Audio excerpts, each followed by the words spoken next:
Ya ahora mismo voy a anestesiología. Trabajando de mayo, seguramente voy a tener a alguno de ustedes como parte del grupo de práctica. En el hospital, en el área de anestesiología, pueden haber varias o subespecialidades. Una de ellas es la anestesia regional. Cuando han empezado ustedes clases de anestesiología, han hablado sobre la anestesia y me imagino que han hecho los tipos de anestesia. ¿Cuáles son los tipos de anestesia? General, regional. Anestesia general, anestesia regional. Y de la anestesia regional, ¿cuáles son los subtipos? Neuroaxial, periférico y local. ¿No es cierto? O inclusive algunos a la local lo sacan fuera tanto de la general como de la regional. Entonces, lo que vamos a hablar ahora es la anestesia regional, pero periférica. Porque me imagino que ya han hecho anestesia regional central o de neuroeje o neuroaxial. Ya la han hecho, ¿no es cierto? ¿O no? ¿Han hecho esa clase? ¿Sí o no? No me acuerdo.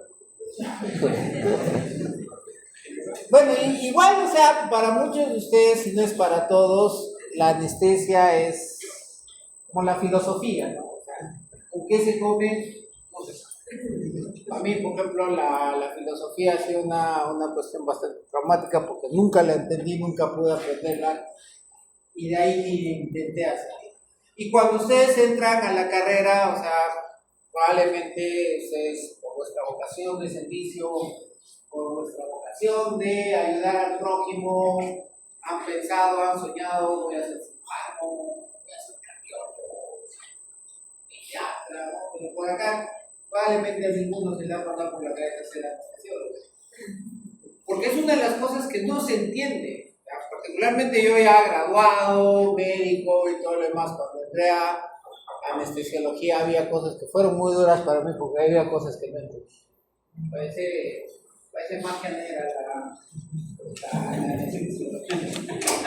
Y para el colmo, o sea, si ustedes ¿desde qué año van a hospitales? Tercer año. Entonces, cuando caminan por los pasillos del hospital, lo ven al cardiólogo, lo ven al cirujano, lo ven al dermatólogo, ven a todo el resto, pero no saben quién es el patólogo, nunca lo ven, no ven al anestesiólogo, tampoco nunca lo ven, nadie lo conoce. El radiólogo. ¿No? Y al radiólogo también, el radiólogo hace home office.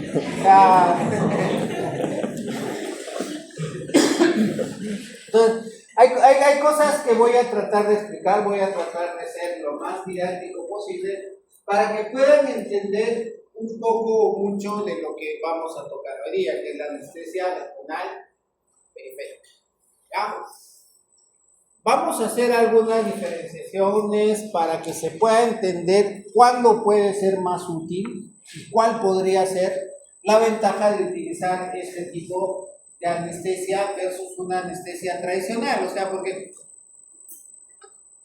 casi, o sea, la mayoría de los anestesiólogos antiguos que se han formado han dado anestesia general, han hecho anestesia regional, y actualmente es un boom la anestesia regional periférica. No todos los anestesiólogos lo hacen, ¿por qué? Porque necesita más capacidades o actitudes y aptitudes. O sea, por ejemplo, antiguamente solamente este tipo de anestesia se hacían con reparos anatómicos. O sea, ¿qué quiere decir? Que el anestesiólogo tenía que dominar ¿qué? Anatomía. ¿No? Muchos probablemente les gusta y a otros no les gusta. Entonces, pero había que saber mucho de anatomía para poder realizar este tipo de anestesia. Pero con el transcurrir y el pasar de los años, la tecnología ha ayudado en muchas cosas a la medicina. Y por ejemplo, uno de los instrumentos más útiles actuales del médico es el ultrasonido. Recomendación para vuestro futuro: hagan lo que hagan en la vida, me refiero a medicina. ¿Ya? Hagan cursos de ecografía. Cursos, diplomados, saliendo de la carrera, les va a ayudar mucho.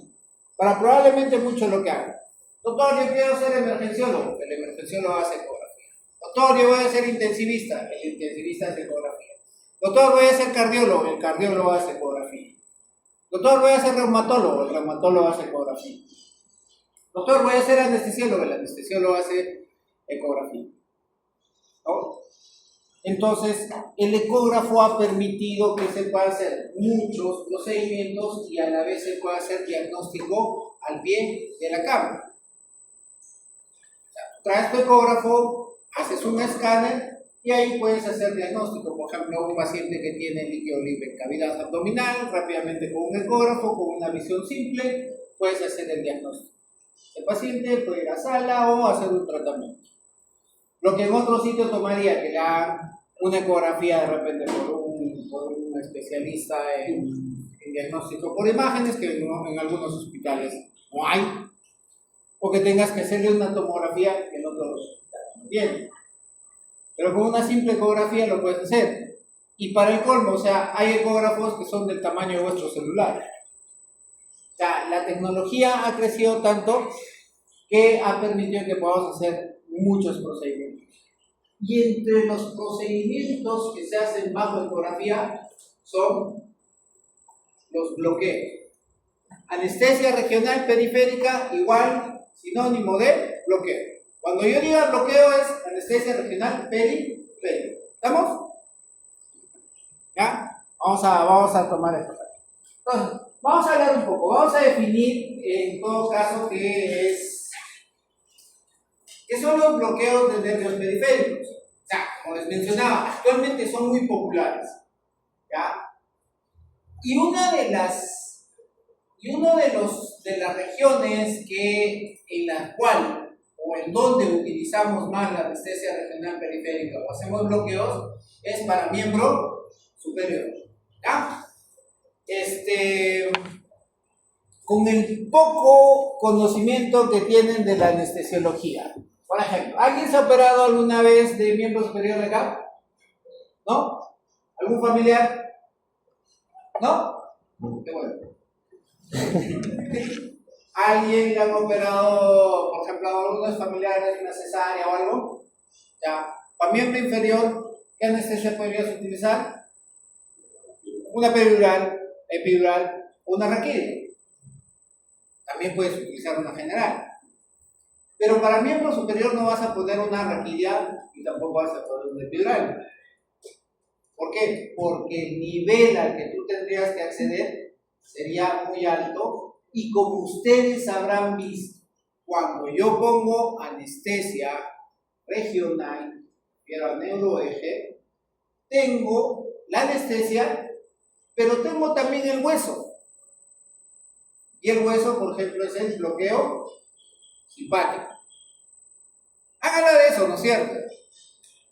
Estoy hablando en arameo. No, pero o sea, si no me están más o menos siguiendo el paso, pregunten, porque prefiero que entiendan bien esta parte. No nos va a tomar mucho tiempo determinar estas cosas. A ver, en el neuroeje, o sea, dentro de lo que es el canal medular, vamos a tener a la médula.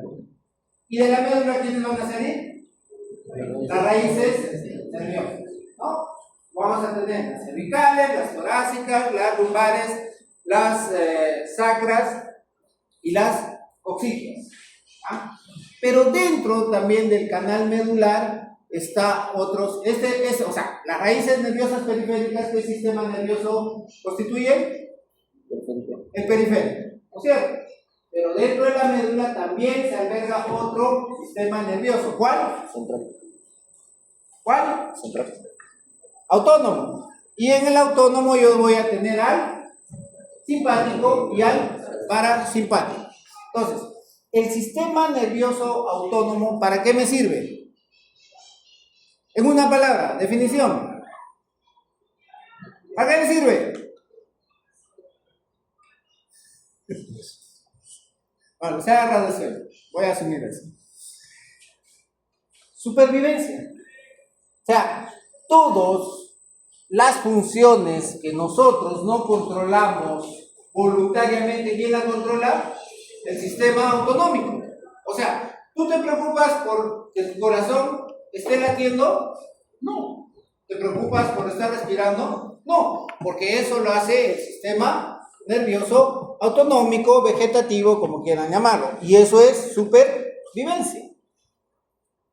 Por ejemplo, en los vasos, ¿ah? ¿Qué efectos, por ejemplo, tiene el simpático? Vasodilatación. Vasodilatación, vasoconstricción. Los dos. Los dos. El simpático. En vaso. Depende de qué. Claro. ¿No? Simpático va a actuar sobre los receptores Alfa. alfa. ¿Y alfa qué produce? Vasoconstricción. Vasoconstricción. Si predomina el parasimpático, ¿qué voy a tener? Vasodilatación. Entonces, teniendo más o menos este concepto, cuando yo pongo la anestesia en el neuroeje, voy a bloquear o voy a producir anestesia en las raíces nerviosas. Pero también, como les mencionaba, en la cadena medular está la cadena simpática. Vamos a tener una lumbar, una torácica y otra cervical. Entonces, voy a poder decirle al anestésico local, ¿me bloquea solo el periférico y no la cadena simpática? No puedo. Al bloquear la cadena simpática, ¿qué voy a producir? Si ya tengo bloqueado al simpático. A ver. Para que entiendan. Cuando yo hablo de anestesia regional, es administrar anestésico local a alguna zona. ¿Qué hace el anestésico local? ¿Ya lo han hecho? ¿O no? No han hecho nada, creo. Su segunda clase. Reduce la respuesta a estímulos nocivos, reduce respuestas autonómicas. Bloquea todo estímulo nervioso. O sea, si hay un estímulo nervioso, injuria, corte, y esa zona está bajo efecto del anestésico local, no va a haber impulso nervioso. Quiere decir que no va a haber el impulso de dolor que tiene que llegar ¿a dónde? Al cerebro. ¿Cómo funciona el sistema nervioso? A través de estímulos nerviosos.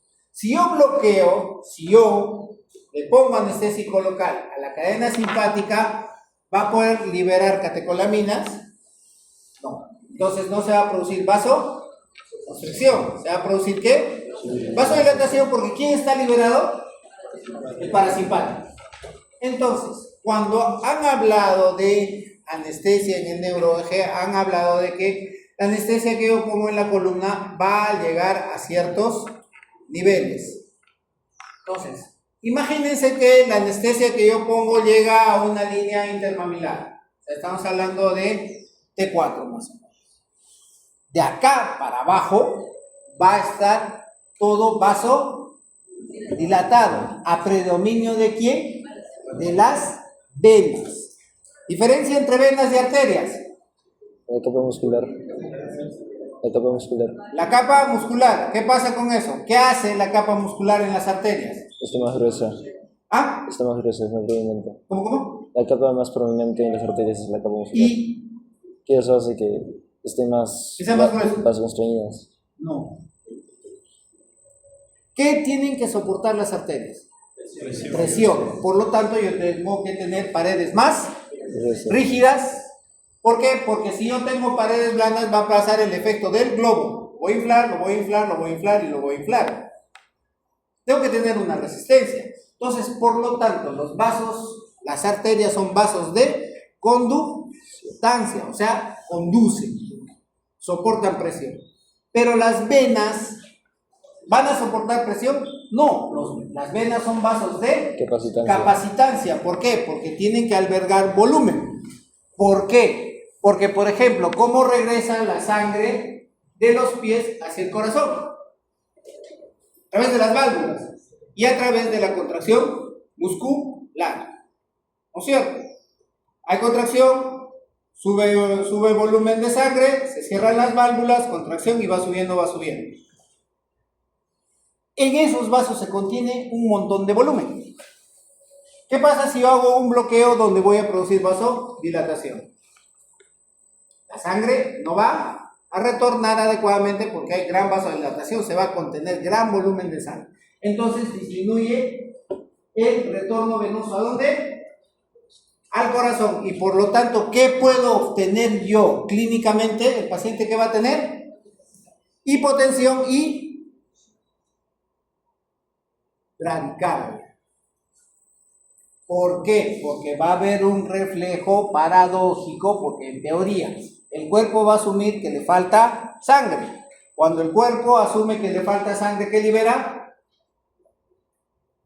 ¿Qué libera cuando le falta sangre al cuerpo? Mecanismo de protección. Catecolaminas, pues. ¿Se libera catecolaminas para qué? ¿Por qué? Porque tienes que aumentar el gasto cardíaco, porque tu volumen que llega al corazón va a ser menor. ¿Cómo compenso eso? Con incremento de la frecuencia cardíaca. Pero como está bloqueado el simpático, el corazón no va a poder hacer eso y por lo tanto va a haber un incremento del tiempo de latido, con la idea de que se llene de sangre el corazón y pueda ahí estar, puede producir bradicardia. Eso ya lo han hecho, o sea, entonces ese tipo de cosas en algunas situaciones son perjudiciales para el paciente. Por eso es que cuando se elige el tipo de anestesia que va a recibir un paciente, debe haber una adecuada evaluación preanestesia. Yo debo saber, uno, qué tipo de procedimiento van a hacer y ahí voy a evaluar al paciente. Ese paciente tiene la indicación para recibir algún tipo de anestesia, por ejemplo, raquidia. Tiene trastorno de coagulación. ¿Puedo darle una raquidia? Trastorno de coagulación. Indicaciones y contraindicaciones. No, porque tengo que abordar la columna. Recuerden, chicos, cuando hay trastorno de coagulación y yo voy a abordar o voy a trabajar sobre un espacio que tiene poca compliance, cráneo, por ejemplo. Cuando hay sangrado, ¿se te hincha la cabeza? No, porque está todo contenido dentro de una bóveda que no tiene compliance. Y ahí aplica la ley de Monro. Entonces, uno de los componentes va a tener que sufrir, o el líquido cefalorraquídeo o la masa. En la columna, ¿qué creen que pasa? Yo pongo la aguja, hay un sangrado. ¿Quién va a sufrir? La médula. Entonces, por lo tanto, es una contraindicación. Si yo tengo como resultado del bloqueo simpático vasodilatación, ¿le puedo poner una raquidia a un paciente que está hipovolémico?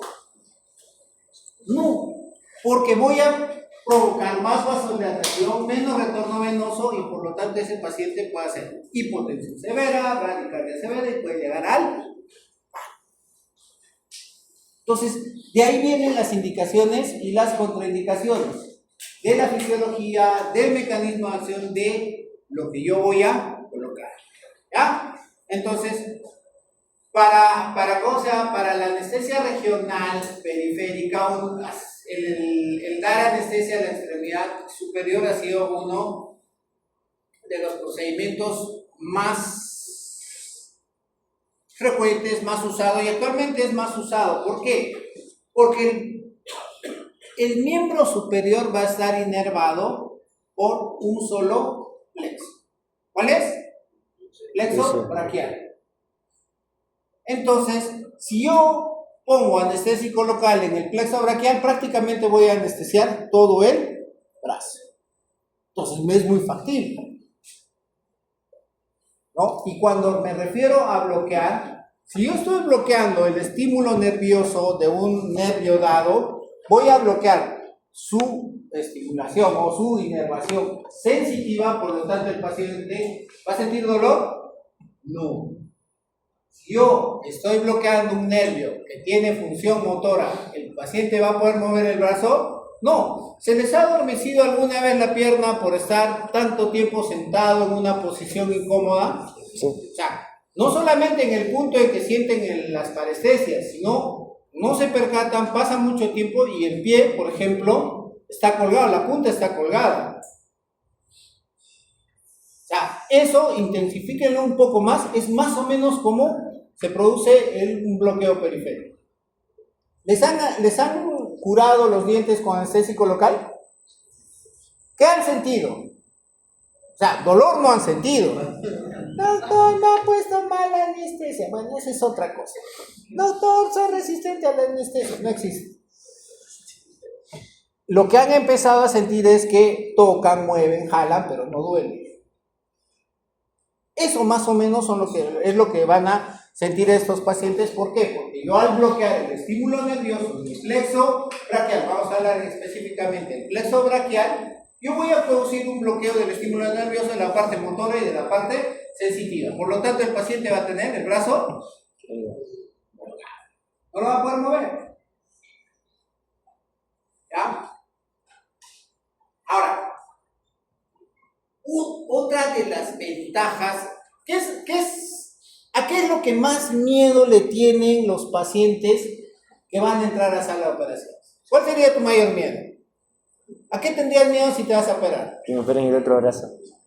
No necesariamente del brazo. ¿A qué tendrías miedo? A no despertar. Secuelas. No despertar. No despertar. No despertar. ¿Tú? No despertar. No despertar. Estar despierto. ¿Cuál sería tu mayor miedo? No despertar. Oye, ¿ustedes se han hecho una herida alguna vez? ¿Qué pasa después de que se hace una herida? Duele, pues. Lo inmediato que van a sentir es el dolor. O sea, después de que te operan, te abren el abdomen, revuelven todas tus cosas, todas tus vísceras, y para el colmo usan retractores metálicos para abrir lo más grande que puedan la zona muscular. El interno se va apoyando sobre el paciente todo el rato, ¿no? O sea, ¿creen que ese paciente no le va a doler? O sea, uno de los mayores miedos cuando hablan con los pacientes es al dolor. Ahora, bueno, ustedes son otra generación que tiene miedo a no despertar. O sea, creo que ya están en el punto en el que ustedes deben sacar el mito a la gente de que la anestesia mata, ¿no? O sea, ¿cuál es tu mayor miedo? No, la anestesia me van a matar. O sea, a veces los pacientes cuando entran me dicen, doctor, no me ponga mucha anestesia, quiero despertar. No te preocupes. Ahora, si quieres, no te pongo. No quiero sentir nada. Vamos a llegar a un equilibrio. Entonces, el anestésico local va a tener algunas propiedades específicas. Va a producir anestesia. O sea, ¿qué quiere decir anestesia? Que no va a haber una respuesta a un estímulo doloroso. Entonces, yo puedo. Pero también el anestésico local, y dependiendo de cuál, tiene un efecto analgésico, que es diferente al anestésico. Analgesia es diferente a anestesia. Entonces, es muy buen analgésico los bloqueos regionales. Cuando hablamos del dolor postoperatorio, hay que hablar mucho de la fisiología del dolor. Y lamentablemente para nosotros, en la fisiología del dolor hay muchas vías por donde va a transmitirse la señal del dolor. No va a haber una sola. Entonces, manejar el dolor postoperatorio es bastante complicado. Y en ese entender se acuña un término que se llama la analgesia multimodal. ¿Qué quiere decir analgesia multimodal? Es el uso de diferentes medicamentos con diferente mecanismo de acción y, si es posible, con diferente vía de administración. Entonces, todo paciente que se opera sale con su analgesia endovenosa. ¿Ya? Puedo poner AINES, voy a tener un efecto sobre la ciclooxigenasa, puedo poner opioides que van a actuar específicamente sobre los receptores opioides, puedo poner el metamizol que tiene un efecto central y así puedo combinar varios medicamentos que tienen diferente mecanismo de acción. Y si bloqueo el estímulo doloroso con un bloqueo regional, ese paciente va a tener una muy buena analgesia. Entonces, los bloqueos regionales también han sido utilizados para analgesia postoperatoria. O sea, yo puedo usar un bloqueo para dar anestesia o analgesia. ¿Y de qué va a depender? De la concentración que yo voy a utilizar del anestésico local. La lidocaína, que probablemente es la que más han visto y han tenido la posibilidad de tener en las manos, viene, por ejemplo, al 2%. Usualmente. ¿Ya? Si yo coloco en un bloqueo lidocaína al 2%, voy a conseguir anestesia. Pero si yo bajo a la mitad, o sea, al 1%, todavía doy anestesia. Bajo más de esa concentración y ya solamente voy a producir analgesia. Ahora, el ejemplo que les estoy poniendo es malo porque la lidocaína es un mal analgésico. La bupivacaína, levobupivacaína, ropivacaína tienen un mejor perfil analgésico. Para solamente ponerles un ejemplo, si yo les hago un bloqueo después de una cirugía, por ejemplo, de hombro, que hacen una artroscopía, y por algún motivo me dicen, doctor, no quiero que me adormezca el brazo. Perfecto, te puedo generar. Pero después de la general, termina la anestesia y te va a doler.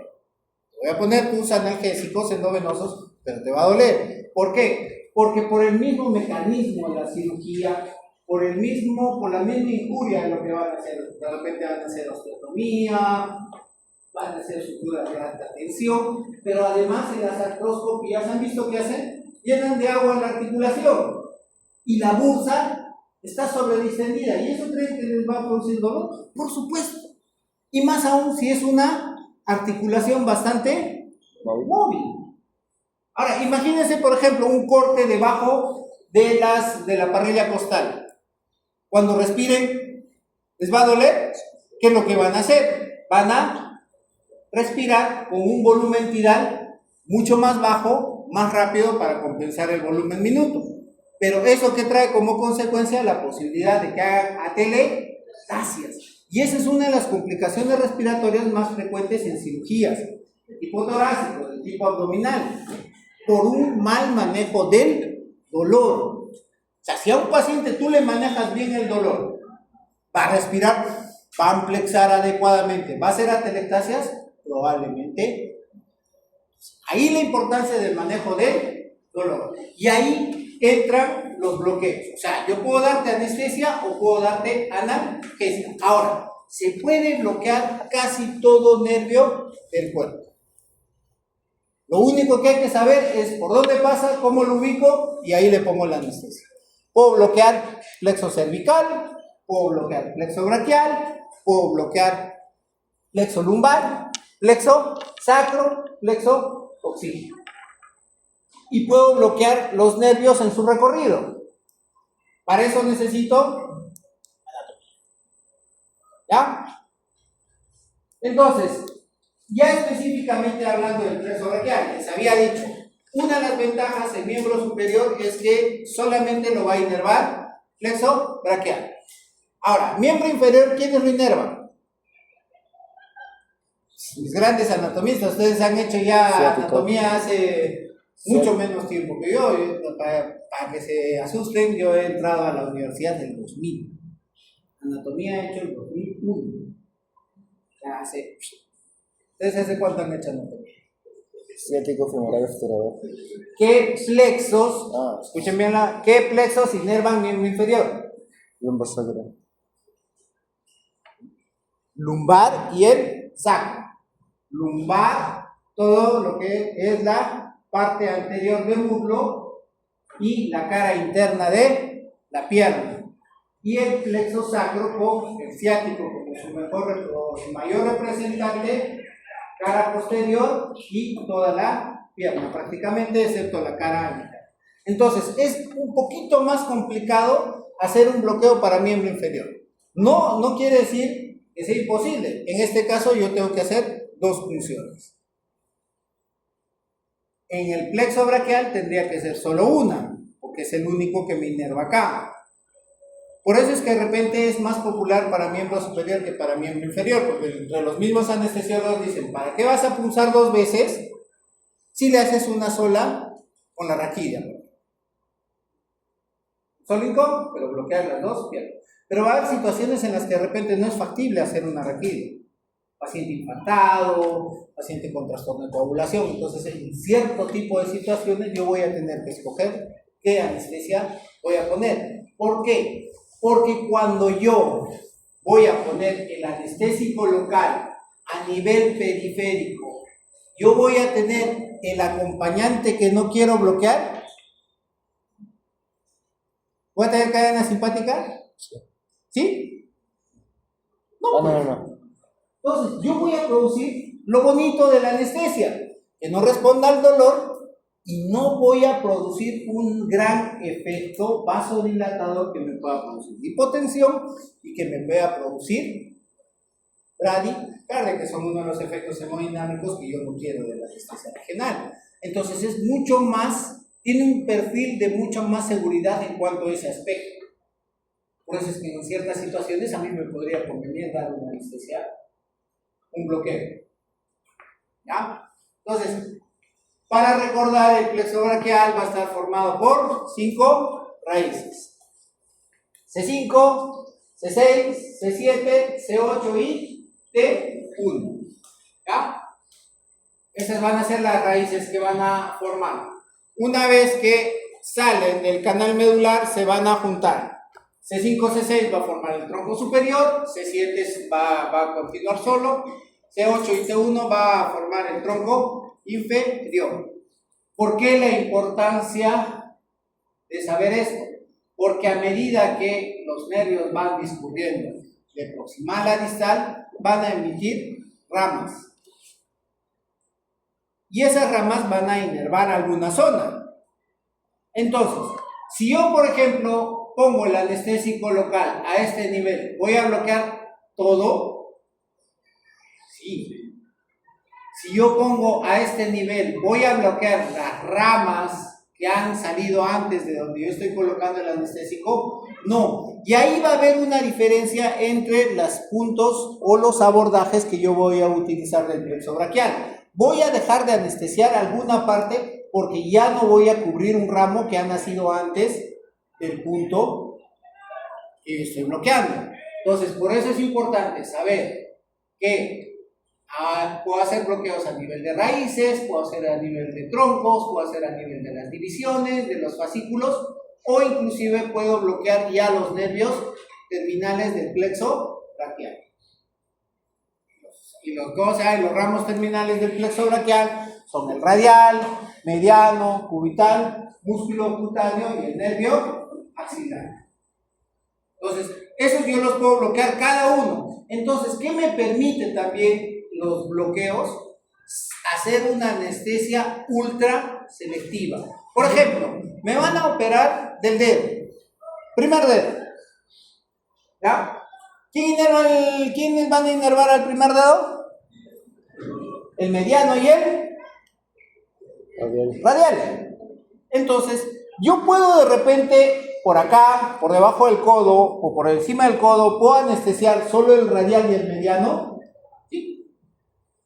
Lo puedo hacer. O sea, mi anestesia ya no es solamente selectiva, es ultra selectiva.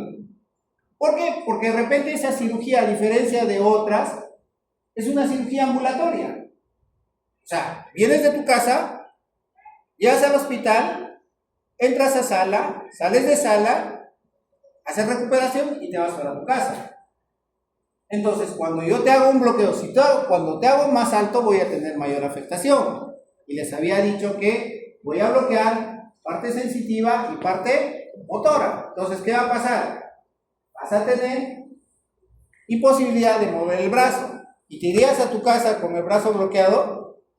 No. O sea, sí, pero no. O sea, porque el bloqueo puede durar muchas horas. Hemos hecho cirugías de mano de 6 horas, 7 horas solamente con un bloqueo, con una dosis única. Porque la extensión del bloqueo yo lo voy a dar en base a la concentración y el tipo de anestésico local que voy a utilizar. Por eso les decía, mis efectos van a depender del tipo de anestésico local y de la concentración que yo utilice. Mayor concentración, mayor efecto, o sea, tiempo de vida va a ser mucho más prolongado. Mayor dosis también, pero no todo es bueno, siempre viene con algo, siempre viene con trampa. Si yo utilizo un montón de anestésico local, ¿qué puedo producir?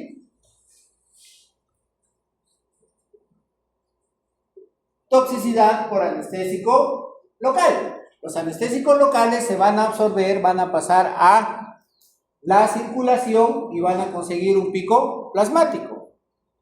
Y ese pico plasmático tiene un límite, tiene una dosis y por encima de esta dosis va a ser tóxica. Depende del anestésico local, yo puedo producir neurotoxicidad, el paciente empieza a convulsionar, o cardiotoxicidad, porque el anestésico local se va a unir a los canales de calcio del corazón y va a producir arritmias mortales. Entonces, yo tengo que saber qué volumen, qué dosis voy a usar. E inclusive, y seguro que les va a pasar, ¿por qué? Porque lo primero que van a hacer cuando sean internos y estén rotando cirugía, ¿a dónde van a ir? Al tópico. Sí. Van a ir al tópico, ¿a qué? A suturar. Ustedes van a ser los costureros en el hospital. Se van a pasar toda su guardia cosiendo. Van a estar suturando. Y para suturar van a tener que utilizar anestésicos locales. Y van a empezar a utilizar el anestésico local como si fuera agua. Van a empezar a inyectar hasta que al paciente lo van a ver.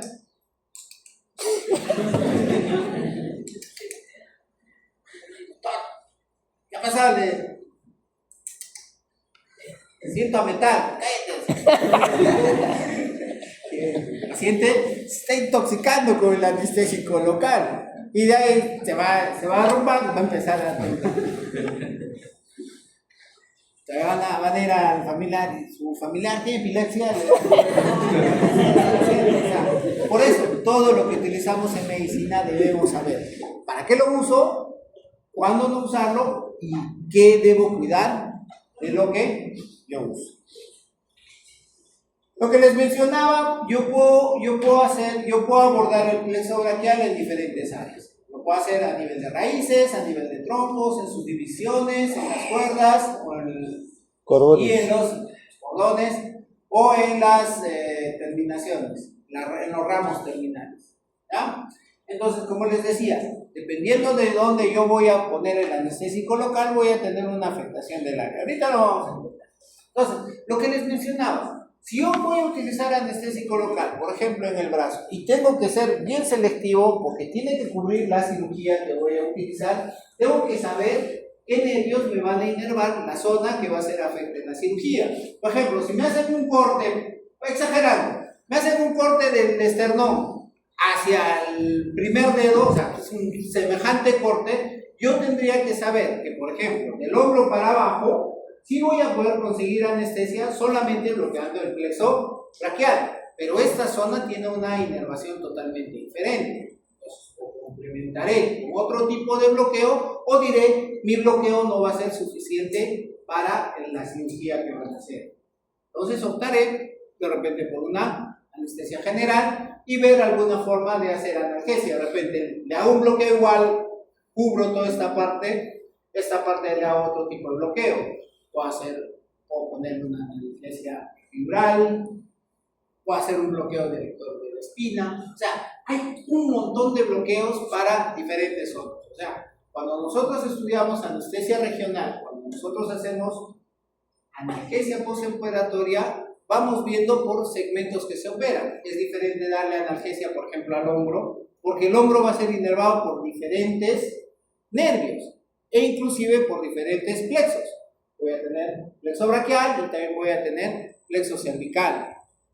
Por ejemplo, para mama voy a tener plexo cervical, voy a tener los nervios intercostales o los nervios periféricos y voy a tener plexo braquial. Entonces yo debo saber quién inerva la zona para poder escoger. Y este tipo de gráficos que son de la distribución de dermatomas, los debo conocer yo. ¿Por qué? Porque según eso yo puedo decir, si voy a bloquear, por ejemplo, para una cirugía de hombro, ¿quién me inerva esta parte del hombro? El nervio supraclavicular, por ejemplo. Entonces, en mi bloqueo, sí o sí, tengo que asegurarme que el nervio supraclavicular esté bloqueado. Y el nervio supraclavicular nace del tronco superior. O sea, quiere decir que tengo que bloquear en raíces o en el tronco antes que nazca el nervio supraescapular, por ejemplo. Entonces, hay zonas que yo tengo que saber. Si yo voy a ser selectivo, como el ejemplo que les he puesto, por ejemplo, del dedo, tengo que saber quién lo inerva y tengo que saber hasta dónde va a ser la extensión del bloqueo. Por ejemplo, a veces yo en el hospital, el martes, que yo siempre hago turno, por ejemplo, yo les doy mucho anestesia a cirugía de manos, porque es el día que hacen cirugías de mano.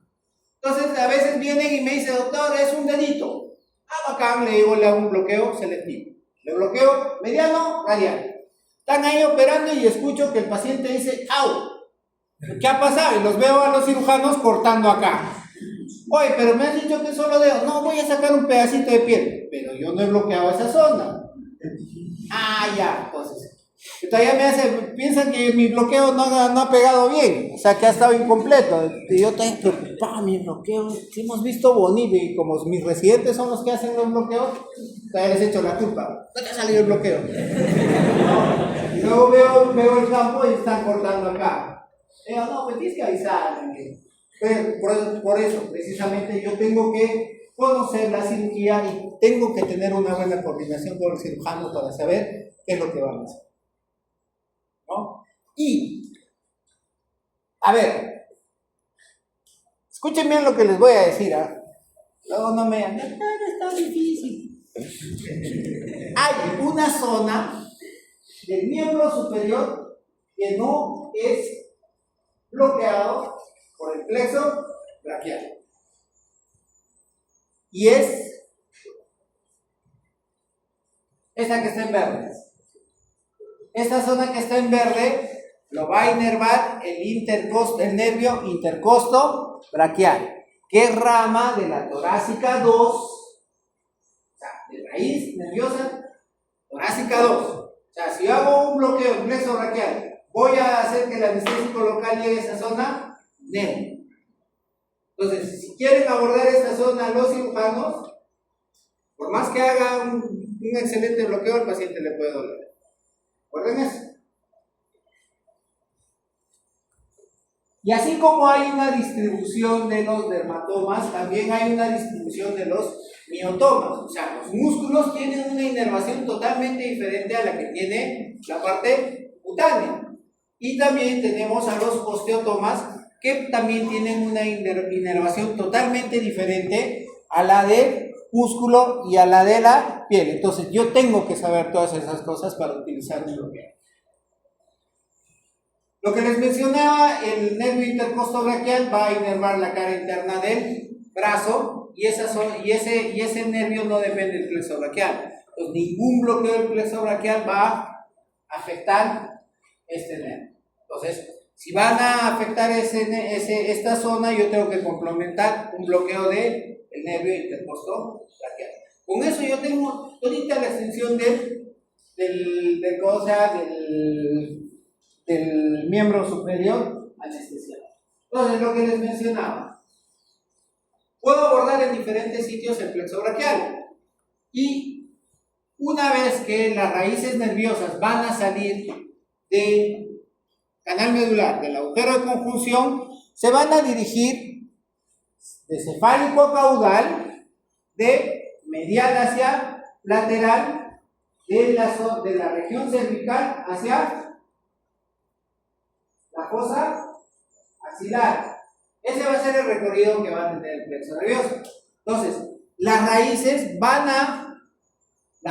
yo las voy a poder encontrar dentro de un espacio, que es el surco interescalénico. ¿Ya? Van a recorrer como si fuera un sándwich entre el escaleno anterior y el escaleno medio. Entonces, si yo hago un escaneo, por ejemplo, casi a la mitad del cuello, voy a encontrar a las raíces nerviosas. Estas son las raíces nerviosas y esta es ecografía. Ven acá cómo está haciéndose el escaneo.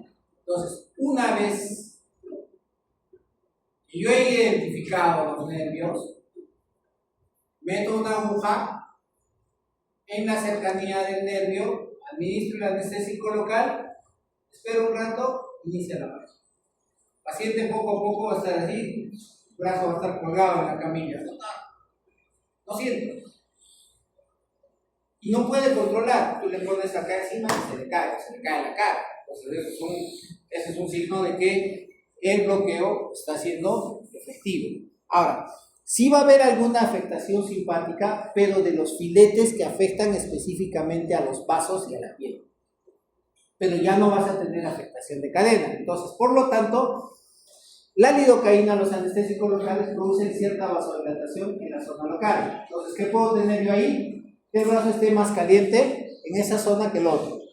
Puede haber piloerección y va a haber grado de vasodilatación, las venas del canal del pulmón. Por ejemplo, ese tipo de efectos, ¿a quienes les conviene? A los cirujanos cardiovasculares cuando hacen cirugía vascular. Hacen revascularización, por ejemplo, en cortes y todo lo demás, les conviene que los vasos estén vasodilatados. ¿Por qué? Porque van a poder hacer mejor su anastomosis. La anastomosis pega mejor y evitas que se trombosen. Entonces, hay ciertas ventajas en algunas cirugías de hacer un bloqueo. Entonces, yo acá en el surco interescalénico voy a hacer un bloqueo. ¿Qué se llamaría el bloqueo? Si lo estoy haciendo en el surco interescalénico, bloqueo interescalénico. O sea, entonces, ahora, otra zona, por ejemplo, que nosotros vamos a abordar es el triángulo posterior. Límites, clavícula, por delante el borde o medial, el borde lateral del esternocleidomastoideo y el borde medial del trapecio. Por esa zona va a estar discurriendo el plexo braquial. También en esta zona lo puedo abordar. O sea, por eso les digo, la anestesia regional es una aplicación de la anatomía. O sea, con anatomía nosotros podemos hacer todos estos abordajes. Y acá viene lo que quiero mencionar, lo que de repente les decía. Depende al lugar donde yo voy a poner mi anestésico local, voy a tener una distribución del bloqueo. Todo lo que ven en verde es la zona afectada en un bloqueo interescalénico. ¿Y dónde hago el bloqueo interescalénico? En el surco interescalénico. ¿Y qué bloqueo en esa zona? Raíces nerviosas. ¿Ya? Y voy ahí, acá vamos a ver, acá yo voy a afectar 3 raíces, C5, C6 y C7. Como habíamos visto en el esquema del plexo braquial, C5 y C6 forman el tronco superior y C7 va a formar el tronco medio. Entonces, si yo pongo anestesia a estas 3 raíces, ¿qué tronco no se bloquea? El inferior. Y el inferior me va a dar como rama terminal, o va a haber gran aporte de C8 y T1. ¿A qué nervio? Al cubital. Entonces, ¿tiene sentido ahora esta imagen?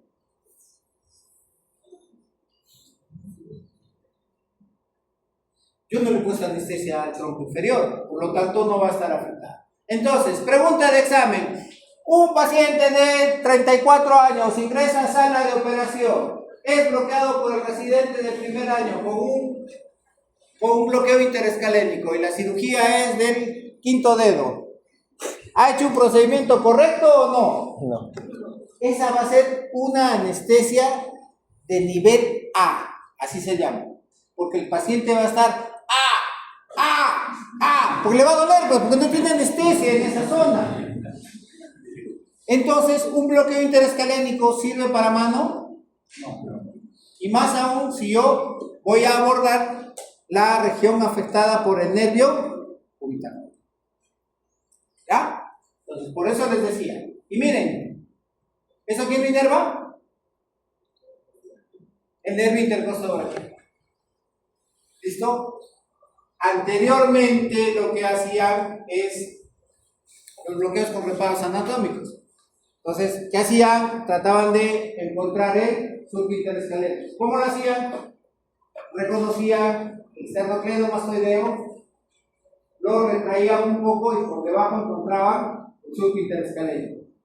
Metían una aguja, como están viendo acá. Esa es la retracción y acá está el surco interescalénico. Entonces, ¿qué cosa hacen? Se metía una agujita. ¿Cuál va a ser mi señal que estoy cerca del nervio? Au. Pero au, ¿de qué? ¿Qué le ha dolido? ¿Se ha caído alguna vez de codo? ¿Qué les ha pasado? Electricidad, ¿a dónde? Porque lo que te golpeas es esta zona y usualmente ¿quién pasa por acá? El cubital. Entonces la electricidad va a llegar a la punta de los dedos, específicamente a los últimos.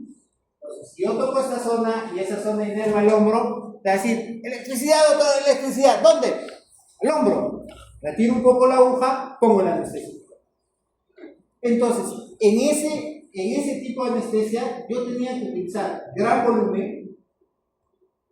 ¿Por qué? Porque exactamente no estoy seguro dónde estoy poniendo. Sé que estoy cerca del nervio, pero no sé exactamente dónde. Entonces tenía que inundar. Eso le llamábamos anestesia con inundación. ¿No? O sea, tenías que utilizar grandes volúmenes. Si yo utilizo grandes volúmenes, ¿qué riesgo tengo? De toxicidad. Y tengo riesgo de estar poniendo el anestésico en un lugar. No sé exactamente dónde lo estoy poniendo. Puedo estar poniéndolo en un vaso, puedo estar poniendo a un espacio que no quiero. En el cuello, cerca del cuello, yo puedo. No tengo cuidado por poner la anestesia en el espacio epidural hasta en el raquídeo y producir una anestesia raquídea o epidural total. Bloqueo, cadena lumbar, cadena torácica, cadena simpática. ¿Qué le produzco al paciente? Shock. Y recuerden que las cadenas van a controlar ciertas cosas, funciones vitales. Las fibras cardioaceleradoras, por ejemplo, están a nivel de T4. Bloqueo T4 o producir A. Entonces, tengo que tener cuidado. Con el ultrasonido, con la ecografía, yo veo el nervio. Voy a ver cómo entra la aguja y voy a ver cómo se dispersa el anestésico local. Es mucho más seguro. Y uso menos volumen. Acá es un gráfico esquemático de lo que estamos viendo en lo que se ve acá en la imagen ecográfica. Recuerden esa imagen como un semáforo, ¿no es cierto? Músculo acá, músculo acá. Músculo escaleno anterior, músculo escaleno medio, en medio de los dos, las raíces. En forma esquemática, esto sí. Entonces, mira, acá está la aguja. Si yo no veo completamente la aguja cuando la estoy introduciendo, puedo llegar acá, puedo entrar a cualquier sitio y puedo producir efectos colaterales. Ese es el surco interescalénico, nuevamente los escalenos, ven que está debajo del esternocleidomastoideo, acá ven la yugular interna, entonces yo puedo afectar todas estas zonas. Y por acá está el nervio vago, el nervio laringe recurrente y está el frénico. ¿El nervio frénico de qué raíz nace? T1, T2, C4. C4 está cerquita, ¿quién? C5. ¿Y dónde estoy poniendo anestesia? ¿Puedo afectar el frénico? Si afecto el frénico, ¿qué va a producir? parálisis del diafragma, hemiparálisis diafragmática. Entonces, un paciente que tiene problemas respiratorios, que no tolera una disminución del 25% de la capacidad funcional residual, no debería bloquearle interescalénico. ¿Por qué? Lo bloqueo. Parálisis. No tolera esa parálisis. ¿Por qué? Porque en realidad, probablemente en una población mucho más grande hacemos un escáner a todos y va a haber algunos que tienen una parálisis hemidiafragmática, pero que clínicamente no tienen ninguna repercusión, porque el otro pulmón lo compensa. Cada vez que el pulmón que está compensando a un paciente que no sabe, ese paciente acaba en el ventilador, hasta que pase el efecto de la anestesia. O sea, 4 horas. Entonces es una contraindicación. Nuevamente otra imagen, ecografía, acá se ven las raíces, conozco los músculos, como por acá la anestesia, indundo de anestésico local, y el paciente va a tener el efecto de la zona del cimiento. El bloqueo interescalénico se usa principalmente para cirugía de hombro, puedo utilizar para cirugía de clavícula, ¿no? ¿Por qué? Porque su afectación es más de los troncos, los dos troncos más superiores, superior y medio, ¿no? Entonces, interescalénico voy a utilizar para hombro. Esta cirugía es una clavícula, el paciente solamente está con bloqueo y un poco de sedación. La despierta el paciente. Este, por ejemplo, es otra cirugía, este es húmero, la cabeza humeral. Tercio superior de húmero, bloqueo interescalénico. Ya están operando. Y lo que les mencionaba, ¿quién está cerquita a C5? El nervio frénico. El nervio frénico va a salir de C4, va a tener una dirección de cefálico a caudal, de lateral a medial, y va a pasar por encima del músculo escaleno anterior. ¿Y yo dónde estoy poniendo mi anestésico local? Entre el escaleno anterior y el medio. Entonces, tengo que saber qué estructuras están cerca cuando pongo anestesia. Realmente, no saben. Ustedes probablemente anestesia local lo que más han visto así el dentista. Los dentistas agarran, vienen, te ponen por acá, por acá. Ellos tienen que saber qué estructuras pasan por ahí, porque te pueden poner el anestésico en el vaso o pueden afectar algún otro ganglio, el trigémino y todo lo demás, y pueden producir los reflejos trigémino-vagales. Bradicardia, asistolia.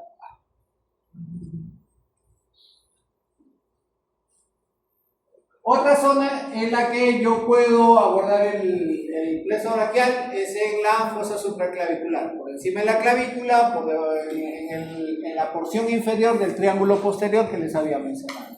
Acá yo voy a bloquear troncos, ya no bloqueo raíces. ¿Por qué? Porque está discurriendo el plexo braquial y yo acá estoy bajando. Lo que antes había hecho acá, que es el interescalénico, acá voy a hacer un supraclavicular.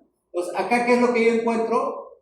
Al plexo braquial que está en contacto con la arteria subclavia por encima de la primera costilla, pero muy cerquita a la pleura. No veo la punta, meto mi agujita en la pleura y ¿qué le voy a producir? Neumotórax. Que eso es lo que se producía cuando se hacía el bloqueo por reparos anatómicos, porque tú metías la aguja a ciegas y lo que esperabas es chocar con la primera costilla. Tocabas con la primera costilla y comenzabas a hacer un abanico hasta que el paciente diga ¿a qué? Electricidad. Retiras un poco y ahí ponías la anestesia. Con la ecografía vamos a tener ubicación exacta, veo la aguja, veo la anestesia. Y lo que les mencionaba es que depende del nivel donde yo coloco, voy a tener una distribución diferente. Acá, por ejemplo, ven la distribución del supraclavicular. ¿Puedo utilizar un bloqueo supraclavicular para mano? Sí. En este caso voy a bloquear los 3 troncos. Pero no voy a poder hacer hombro. Porque, por ejemplo, el hombro está inervado por el nervio supraescapular. Bueno, no lo voy a afectar. Entonces, por eso es que hay una diferente distribución o diferente afectación. Acá es donde yo pongo la anestesia. Eso es lo que les decía, esa es la técnica por reparos anatómicos. Echabas al paciente, medíamos la clavícula, en la mitad de la clavícula, 1 centímetro por arriba, empezamos a meter la aguja. a chocar con la primera costilla, pero la cúpula pleural está ahí, nada más. Me paso y me empezaba a llenarse de aire. Y hay neumotoras que son clínicamente no evidenciables. Menos del 20% no tiene repercusión respiratoria. Está tranquilo, lo compensa solo, pero si es más del 20%, el paciente empieza a desaturar, se puede volver una neumotora hasta tensión. Y causa de parada cardíaca es neumotórax a tensión. ¿De qué tipo? Shock obstructivo. Eso que ahorita que están haciendo reanimación están viendo eso. Entonces, lo que había mencionado, primera costilla, acá veo la arteria subclavia y acá tengo el plexo braquial. Ahí yo lo tengo al plexo todavía juntito. Entonces, este es uno de los abordajes preferidos porque acá está el plexo en un solo sitio, cubierto por una aponeurosis, por una vaina. Entonces, hago una sola inyección, abarco todo, miembro superior. Y acá, por ejemplo, ven, ¿no? Acá está la arteria, acá está la primera costilla y todo esto que parece un panal de abejas es el plexo braquial. Acá miren, eso es lo que les refiero. Esta es la aguja. Estamos metiendo la aguja acá y esto ya es anestésico local. Empiezo a inundar y busco esto. ¿Ven esta imagen? Tronco superior, tronco medio, tronco inferior. Bonito. ¿Y acá qué es? He dispersado todo ese plexo. Esta imagen es la misma que la anterior, pero después de haber puesto anestésico local. Todo esto es anestésico local, o sea, todo el plexo está bañado por anestésico local. Esa es una vez residente, se está haciendo un bloqueo. Acá está la imagen ecográfica. Realmente los pacientes que van a entrar a la sala de operación los bloqueamos antes de que entren a la sala. O sea, ya entran a sala anestesiados. Entran a sala, los lavan y los operan. Y esto lo hacemos en una sala de anestesia. Miren, este tipo de cirugías, por ejemplo, el paciente está, miren, no está intubado, está despierto. Miren, está tranquilo, están ahí manipulando esa mano. ¿Creen que le duele esto? Un poquito, ¿no? Esto duele. Pero con la anestesia, con el bloqueo regional, podemos dar anestesia para este tipo de cirugías. Cosas más monstruosas que nos da la anestesia. Solamente con bloqueos, paciente despierto, operando tranquilo. Es normal. Esto con bloqueo.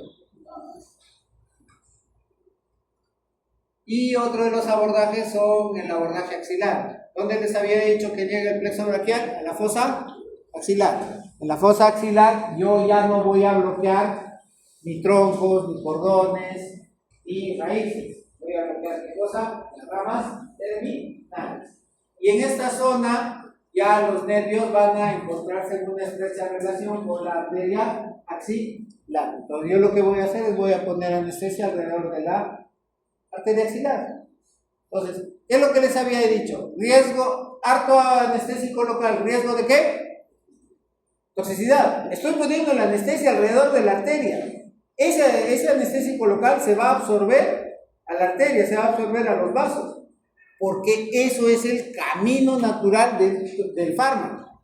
Absorberse, pasa a la circulación, llega al hígado o donde se metaboliza, se elimina. Pero consiguen picos. Si excede el tóxico, el paciente comienza a convulsionar o empieza a tener arritmias. Y si es bupivacaína, las arritmias son mortales.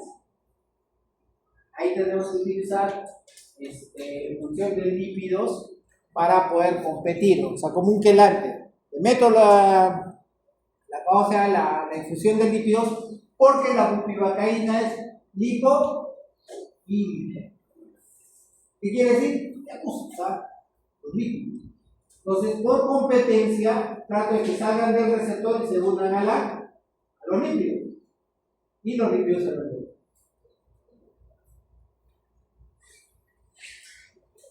Entonces, como les decía, el abordaje también va a ser en esta zona. Miren acá está la arteria y por cuadrantes yo puedo encontrar a los nervios. Acá, la arteria axilar, miren acá está la axila, el ecógrafo, se me lee la aguja y voy a bloquear. Acá sí tengo que reconocer los nervios específicamente. Radial, mediano, cubital, músculo cutáneo. En esta zona. Esta es la imagen, tengo conjunto, arteria y los nervios. Ahora, uno de los peligros acá es que esta zona es bastante irrigada. Hay bastantes vasos.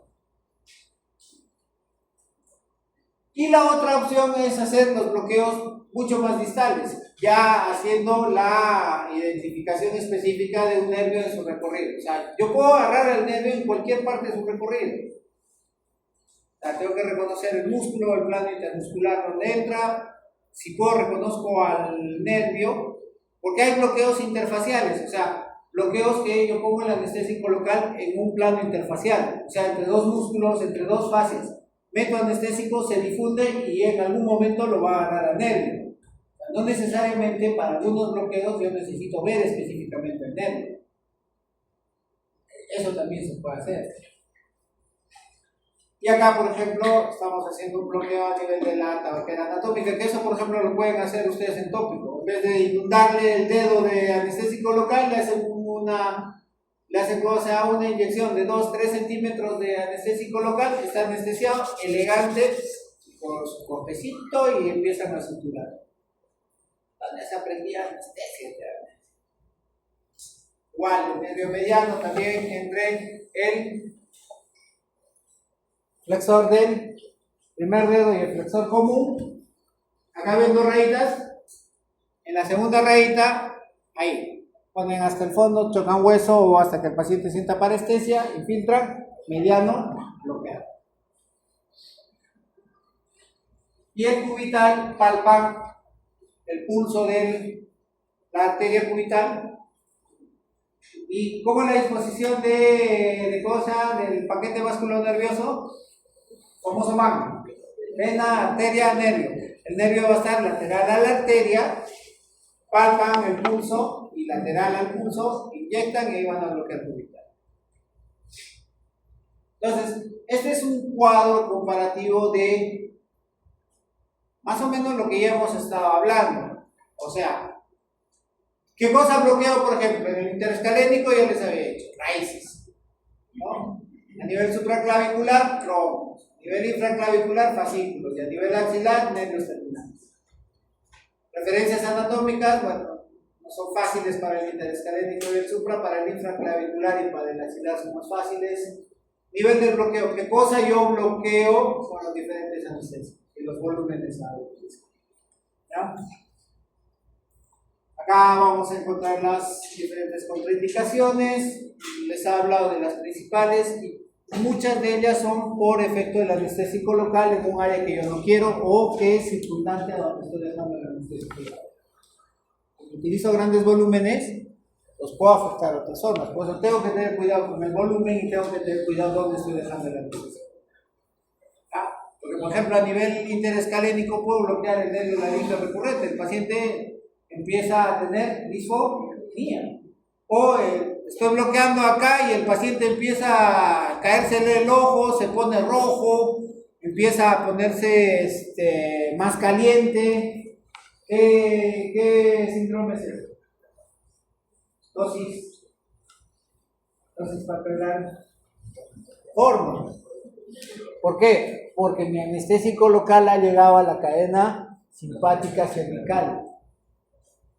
Entonces el paciente puede hacer un forno. O sea, hay cosas como el estilo, por ejemplo, el ganglio estrellado que se puede afectar, puedo ponerlo a nivel raquídeo epidural. O sea, si me meto más de donde debo meterme, puedo provocar. Y eso es muchas veces por inexperiencia o porque no tengo las condiciones adecuadas. Esto pasaba mucho con reparos anatómicos. Prácticamente están proscritos los reparos anatómicos para hacer anestesia regional. Se recomienda utilizar o neuroestimulación, ¿no? O sea, con las agujas que están viendo que se mete, eso se conecta a un neuroestimulador. Yo le doy un voltaje de electricidad y ¿qué es lo que voy a buscar? Que el paciente tenga un movimiento específico. que va a ser manejado por un nervio específico. Por ejemplo, el radial, el mediano, el cubital, el miembro inferior del músculo. Y el otro va a ser. Bueno, chicos, dudas, preguntas. Espero que hayan entendido un poco de lo que he tratado. Es un tema que a mí me fascina mucho. He tratado de ser lo más didáctico posible para que puedan entender algo de esto. Y, o sea, ¿y por qué? O sea, me dirán, no, pero si yo no voy a ser anestesiólogo. Sí, no voy a ser anestesiólogo, probablemente. ¿No? Luego les voy a ver. A ver, usualmente, chicos, a ver, terminando la carrera, se gradúan, van a ir a su serum y probablemente muchos de ustedes van a postular a la residencia. No sé si acá o si se van al extranjero. Si se van a otro lado, bueno, pero si van a estar acá, la competencia es dura. Cada vez hay más médicos, cada vez hay más universidades, cada vez hay menos. Entonces, la pelea es brava. Entonces, ¿qué es lo que van a hacer mientras están estudiando para entrar a la especialidad? Muchos de ustedes van a trabajar en clínica. Y eso no es un demérito. O sea, eso es lo que muchas veces pasa. O se van a dedicar a salud ocupacional.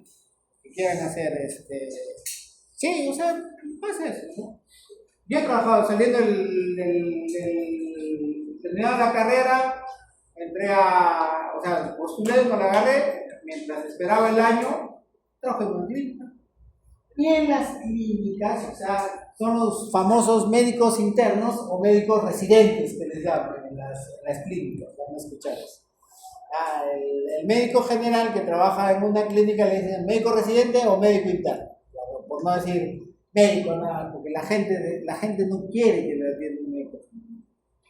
Entonces le ponen denominación. Entonces, ¿qué es lo que hacen ustedes? Hacen la vez de un interno, pasan visitas, hacen evaluaciones, todo lo que hace un interno, pero en la clínica.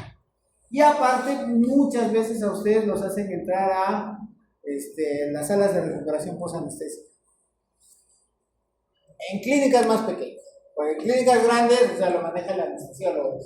En otras clínicas más pequeñas, lo ponen al médico residente o interno que vaya a ver a los pacientes que han salido de sala. O sea, y conocer este tipo de cosas les puede dar ahí un panorama mejor.